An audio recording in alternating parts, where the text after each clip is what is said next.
Video like जरूर कर लीजिए और ऐसे वीडियो लगातार फ्री में पाने के लिए चैनल को तुरंत सब्सक्राइब कर लीजिए और बेल आइकन को जरूर टैप कर लीजिए ताकि आगे भी सारे वीडियो आपको मिलते रहे। यूट्यूब में फॉलो करते हैं तो प्लीज ये वाला फ्री टेलीग्राम चैनल जरूर ज्वाइन कर लीजिएगा। सारे नोटिफिकेशन सारे अपडेट यहीं पे आते हैं, ध्यान रखिए। नमस्कार साथियों, स्वागत है आप सभी का SCS में। और ये है हमारी ज्योग्राफी की क्लास नंबर 13। पिछली क्लास में साथियों हमने बात करी थी भारत के प्रमुख ग्लेशियर्स की। आज हम बात करेंगे भारत के प्रमुख पठारों की साथियों। तो अगर आप इस चैनल पर नए हैं तो चैनल को सब्सक्राइब करिए और वीडियो अच्छा लगे तो वीडियो को लाइक करिए साथियों। और ये जो आप देख रहे हैं ये है हमारी कंपाइलेशन PDF।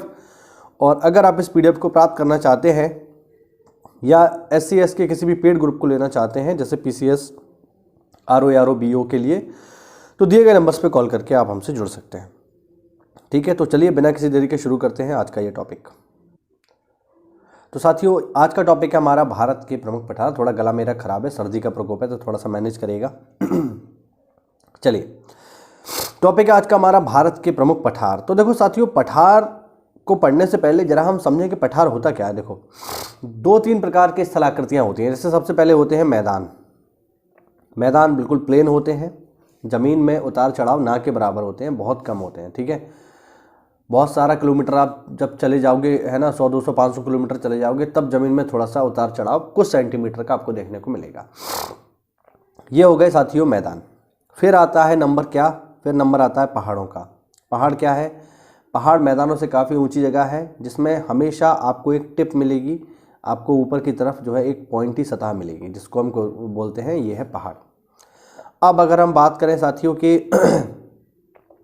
कि पठार क्या होते हैं, तो देखो ये हो गए हमारे मैदान, ये हो गए पर्वत, और ये जो इलाका है जो मैदानों से ज़्यादा ऊंचा है लेकिन पर्वतों की तरह इसके पास कोई टिप नहीं है, यानी इसके पास कोई ऊंचा नुकीला जो है संरचना नहीं है, बिल्कुल एक जैसे टेबल होती है ऊंची उठी हुई उस तरीके से है। तो इसी को हम बोलते हैं पठार, जो मैदानों से ज़्यादा ऊंचा है लेकिन इसमें पहाड़ों की तरह कोई टिप नहीं है, कोई नुकीली संरचना उभरी हुई नहीं है।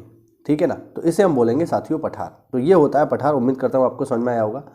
आज का जो हमारा टॉपिक है साथियों ये है भारत के प्रमुख पठार। देखो लिखा हुआ है दक्कन का पठार भारत में सबसे बड़ा पठार है। तो पहला सवाल यहीं से पेपर में आ जाएगा कि बताइए भारत का सबसे बड़ा पठार कौन सा है, तो आप बताएंगे दक्कन का पठार है। इसके अंतर्गत महाराष्ट्र, मध्य प्रदेश, गुजरात, कर्नाटक, आंध्र प्रदेश राज्यों के भूभाग सम्मिलित होते हैं। गोदावरी नदी दक्कन के पठार को 2 भागों में बांटती है। इस पॉइंट को याद रखना इंपॉर्टेंट है, पेपर में आपसे पूछ सकता है कि गोदावरी नदी दक्कन के पठार को 2 भागों में बांटती है। कौन कौन से हैं वो, तो आप देख सकते हैं तेलंगाना का पठार और कर्नाटक का पठार। ठीक है, चलो देखो आगे है दक्कन का पठार एक त्रिभुजाकार भूभाग है जो नर्मदा नदी के दक्षिण में स्थित है। इसके उत्तर में चौड़े आधार पर सतपुड़ा की श्रृंखला है, जबकि महादेव, कैमूर तथा मैकाल श्रृंखला इसके पूर्वी विस्तार को प्रदर्शित करते हैं। यहाँ पर आप मैप है, इस मैप में आप इसको देख सकते हैं। देखो ठीक है, मैं यहाँ आपको दिखाने का प्रयास करता हूँ। ये जो पूरा का पूरा इलाका आप देख रहे हैं ये वाला, ये है साथियों पूरा का पूरा डेक्कन प्लेटू यानी दक्कन का पठार। ठीक है, इसका जो ये वाला हिस्सा है ये है कर्नाटक का पठार तथा ये वाला जो हिस्सा है ये है तेलंगाना का पठार। ठीक है, और गोदावरी जो रिवर है यहाँ से बीच से होकर के बह रही है जो इनको 2 हिस्सों में बांट देती है। ठीक है, तो इसी की यहाँ पर बात चल रही है, जो हम यहाँ देख रहे हैं इसी को देख रहे हैं। देखो, प्रायद्वीपीय पठार की चट्टानों की उत्पत्ति लगभग 3600 मिलियन वर्ष पूर्व हुई है। कार्बोनिफेरस युग के पहले यह गोंडवाना लैंड का एक भाग था।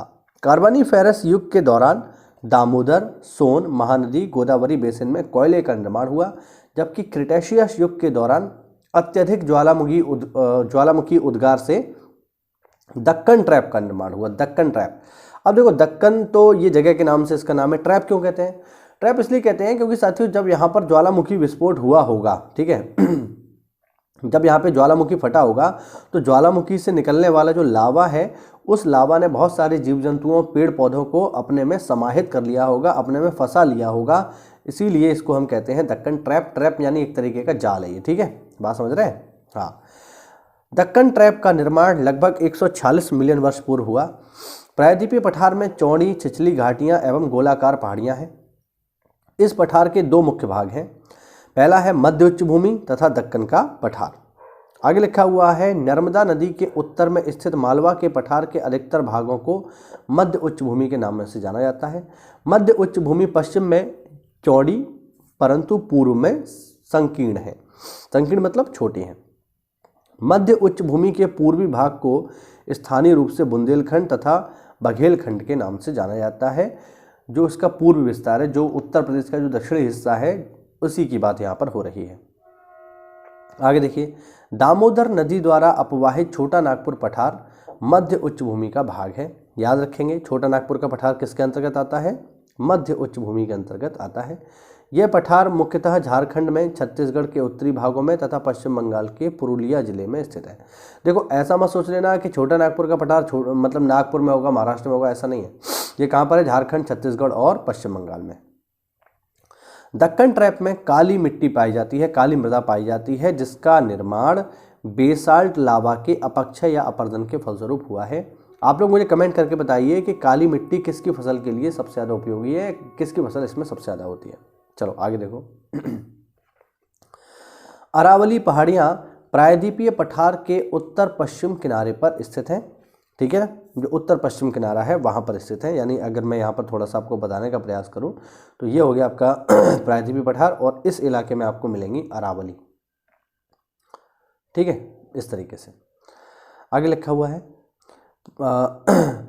ये बहुत अधिक खंडित तथा अपर्दित पहाड़ियाँ हैं। ठीक है, अरावली जो है वैसे भी अवशिष्ट पर्वत का उदाहरण है, हम लोग ऑलरेडी इसको पढ़ चुके हैं। ठीक है, अब देखो आगे। प्रायद्वीपीय पठार का एक भाग उत्तर पूर्व में पाया जाता है। इसे स्थानीय रूप से मेघालय का पठार या कार्बी आंगलोंग का पठार या उत्तर कचार पहाड़ियों के नाम से जानते हैं। बहुत इंपॉर्टेंट है। कार्बी आंगलोंग का पठार जो है कहाँ पर है? मेघालय में है बेसिकली, या मेघालय का पठार या उत्तरी कचार पहाड़ियों के नाम से इसको जाना जाता है। यह भ्रंशन के कारण प्रायद्वीपीय भाग से मालदा गैप द्वारा अलग हो गया है। तो ध्यान रखना, प्रायद्वीपीय भाग और कार्बी आंगलोंग के पठार को कौन अलग करता है, या मेघालय के पठार को कौन अलग करेगा साथियों? मालदा गैप। ध्यान रखना, बहुत इंपॉर्टेंट है। आगे देखो, मेघालय पठार में 3 महत्वपूर्ण पहाड़ियाँ गारो, खासी तथा जयंतिया हैं। आगे लिखा हुआ है दंडकारण्य क्षेत्र ओडिशा, कोरापुट और कालाहांडी, छत्तीसगढ़, बस्तर जिला और आंध्र प्रदेश, विशाखापट्टनम जिलों में फैला हुआ है। ठीक है, दंडकारण्य का पठार ध्यान रखना, ओडिशा, छत्तीसगढ़ और आंध्र प्रदेश। बेसिकली यही 3 आपको याद रखने हैं, पेपर पूछ सकता है। आगे है खड़गपुर पहाड़ियाँ धारवाड़ क्रम की हैं, जबकि रोहतास पठार विंध्य क्रम का तथा उत्तर पश्चिम पहाड़ियाँ तृतीय क्रम तथा उत्तर गंगा का मैदान नवीनतम है। आगे लिखा हुआ है भांडेर पठार मध्य प्रदेश में स्थित है। भांडेर पठार विंध्य रेंज का हिस्सा है। ठीक है, तो ये हुआ हमारा एक छोटा सा वीडियो। अगली क्लास में जो हम चर्चा करेंगे वो करेंगे पठारों के वर्गीकरण के बारे में, कि पठारों का वर्गीकरण कैसे किया गया है और इनकी विशेषताएं क्या है। उम्मीद करता हूँ इस छोटे से वीडियो में आपको महत्वपूर्ण जानकारी मिली होगी। जो भी हम आपको यहाँ पर बता रहे हैं या पढ़ा रहे हैं उसको आप बिल्कुल नोट डाउन करते चलिए। ये जो मैं यहाँ वीडियो बनाता हूँ ये बिल्कुल पेड PDF की है। तो अगर आप हमारे पेड ग्रुप से नहीं भी जुड़ सकते हैं तो इसके माध्यम से आप अपनी पूरी तैयारी फ्री में कर सकते हैं।